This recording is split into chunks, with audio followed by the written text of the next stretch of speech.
Peraturan Pemerintah Pengganti Undang-Undang atau Perpu Nomor 1 Tahun 2016 tentang perubahan kedua atas Undang-Undang Nomor 23 Tahun 2002 tentang perlindungan anak secara resmi telah ditandatangani Presiden Joko Widodo. Menteri Hukum dan HAM Yasona Laoly mengatakan Perpu ini tidak akan berlaku surut dan tidak akan berlaku retroaktif terhadap terpidana kekerasan seksual pada anak. Terkait adanya pro kontra terhadap tindakan kebiri bagi pelaku kejahatan seksual terhadap anak, Yasona menegaskan yang dilakukan bukan kastrasi, tetapi kebiri kimia yang berdasarkan pertimbangan hakim karena merupakan hukuman tambahan. Ide hukuman kebiri ini diusulkan oleh Komisi Perlindungan Anak Indonesia, Kementerian Sosial, Kementerian Kesehatan, dan Kementerian Pendidikan Nasional kepada Presiden Joko Widodo.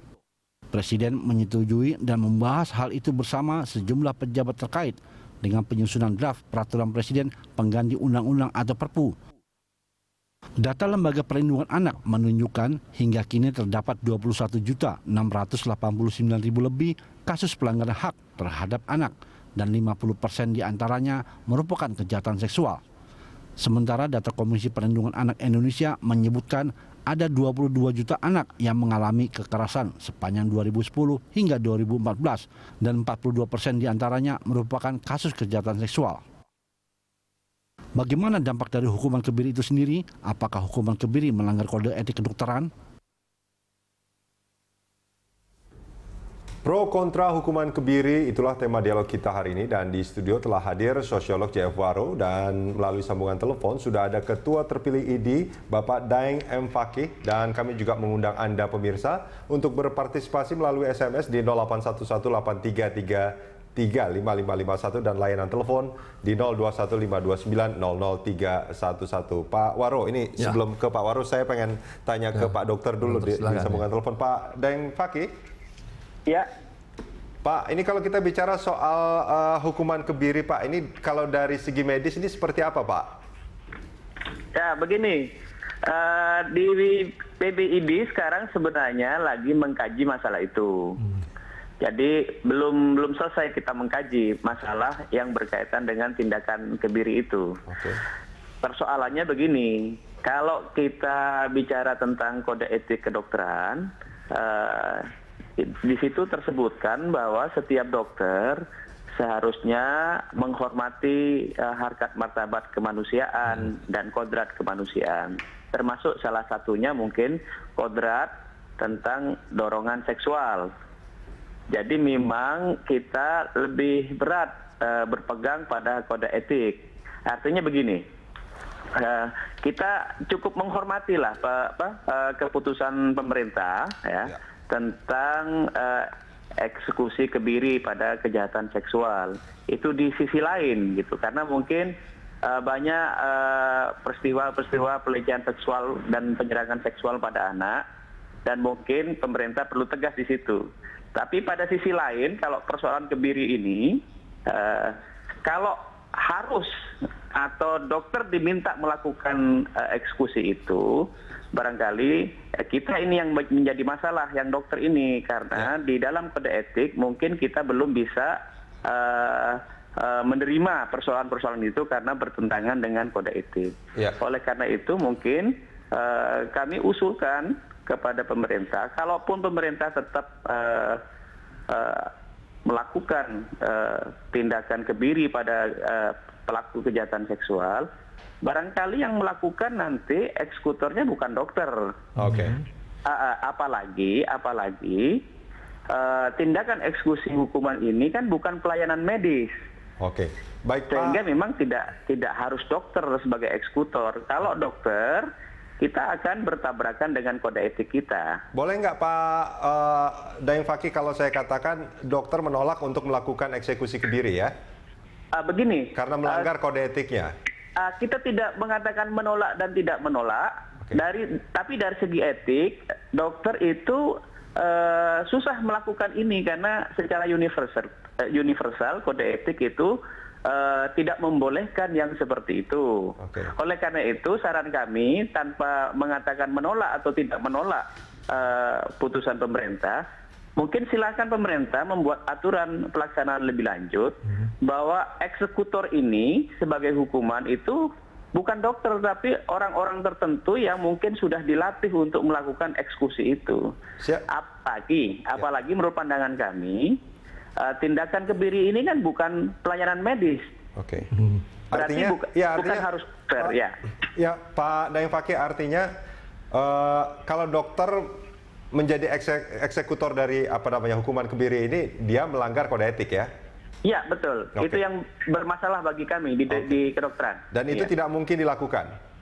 Iya, bagi dokter yang mentaati kode etiknya, dia tidak akan berani melakukan. Oke.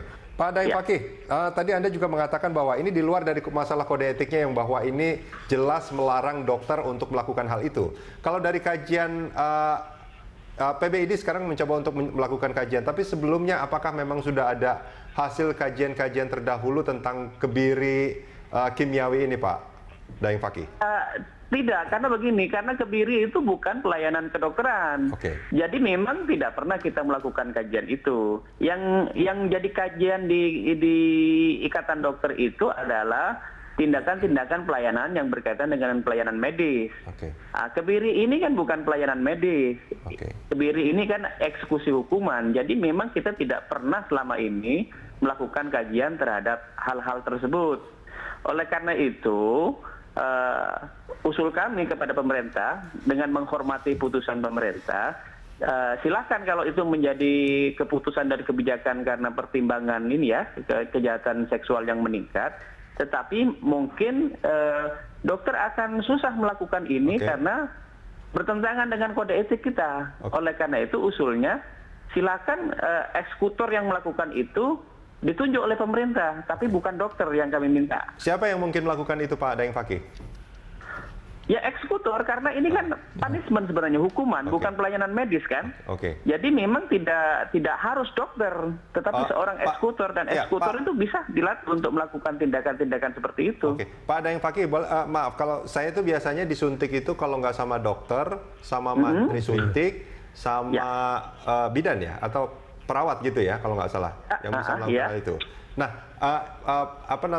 petugas-petugas medis ini jelas tidak bisa melakukan hal itu karena akan melanggar kode etiknya. Betul, betul. Oke, baik. Jadi artinya harus ada petugas di luar petugas medis yang harus melakukan ini yang belum ada kode etiknya. Ya, artinya begini, itu bisa dilakukan karena ini bukan pelayanan medis.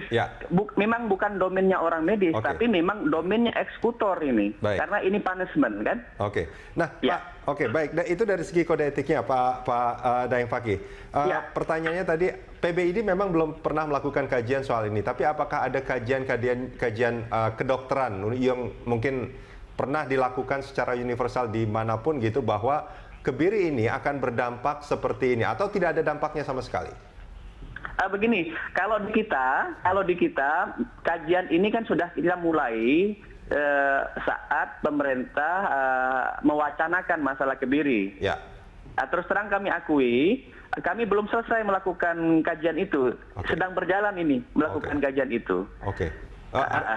Artinya kalau belum ada hasil kajiannya, ini perpu yang agak terburu-buru jadinya ya, Pak Fakih ya, karena dampaknya belum diketahui sama sekali. Saya tidak mencoba memasuk ke arah situ, tapi barangkali kalau nanti pemerintah itu disetujui kan, itu nanti lewat DPR juga kan? Kalau itu lewat DPR dan setujui, saran kami memang harus dalam pelaksanaannya harus melalui kajian dulu lah. Dalam pembuatan perpu ini apakah pihak kedokteran dalam hal ini PBID dilibatkan, Pak? Setahu saya secara organisasi setahu saya belum Ikatan Dokter Indonesia belum diajak bicara oleh pihak pemerintah. Baik. Pak Daeng Fakih, terima kasih banyak Pak sudah bergabung bersama kami di Dialog Pagi. Baik, Pak Rudi. Ini menarik sebetulnya kalau kita melihat perpu tentang kebiri ini. Belum ada kajiannya, tapi sudah langsung dikeluarkan, dan permasalahan lain juga timbul. Ternyata secara kode etik ini juga tidak memungkinkan bagi petugas yang biasa saat ini melakukan suntik, karena salah satunya suntik tadi kan. Nah, ini banyak sisi-sisi yang menarik sebetulnya. Nah, kalau dari sosiologi sendiri, Pak, apakah kebiri ini akan memberikan dampak positif yang signifikan sebetulnya? Saya kira tidak, karena apa namanya, seperti tadi kan belum dikaji ya. Tapi yang menarik adalah begini, kita ambil yang ekstrim aja deh. Ya. Di Amerika kan juga ada namanya suntik mati. Suntik mati. Kan juga kebiri ya kan. Ya. Setahu saya kalau suntik mati itu ada dokter yang memang dikhususkan untuk hal-hal yang seperti begitu. Oke. Untuk melihat, karena suntik mati itu adalah hak bagi si yang akan dihukum mati itu benar-benar dia mati dengan Secara artinya medis? one shot, Oh, jadi oke. tidak menderita dia. Oke. Jadi begitu disuntik langsung dia mati, sehingga perlu ada dokter ya. Nah, itu memang perlu ada kajian ya kan. Iya.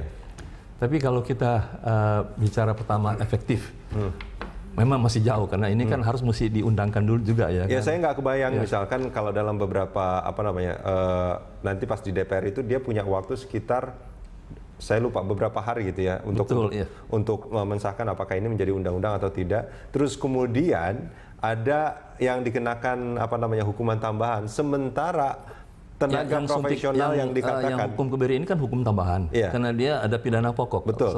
Kalau kita baca di dalam undang-undang, pidana pokok itu umpamanya hukuman mati, hukuman sekian, kemudian dia kasih tambahan ya kan. Tapi yang saya ingin juga tekankan itu, Rudi, adalah begini. Peraturan ini yang dibuat ini undang-undang mengarah kepada orang dewasa ya. Iya.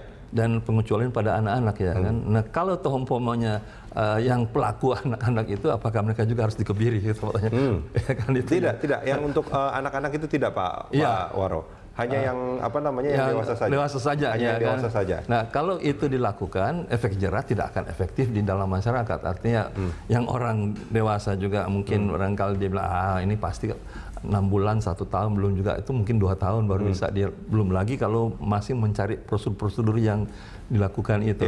Nah, bagi yang anak-anak itu makin lebih parah sekarang, mereka mengatakan kita bebas melakukan hal yang seperti ini. Oke. Jadi kalau misalkan dari sudut pandang sosiologi kan yang saya pahami dalam penyusunan sebuah undang-undang ada aspek sosiologi juga yang harus dipertimbangkan sebetulnya. Betul, Nah, apakah ini sesuai dengan aspek-aspek sosiologis sebetulnya? Ya, kalau bilang aspek sosiologis ada pertimbangan religius, ada pertimbangan etnis, ada pertimbangan lain, apa yang sudah pernah dilakukan di dalam masyarakat, apakah itu bisa diadopsi dan sebagainya. Nah, itu berarti bahwa kebiri itu dilihat juga di dalam masyarakat. Ada nggak di dalam masyarakat? Kalau di agama Islam ada ya kan, tapi di agama yang lain ada nggak? Sehingga kalau toh diterapkan, apakah itu juga efektif?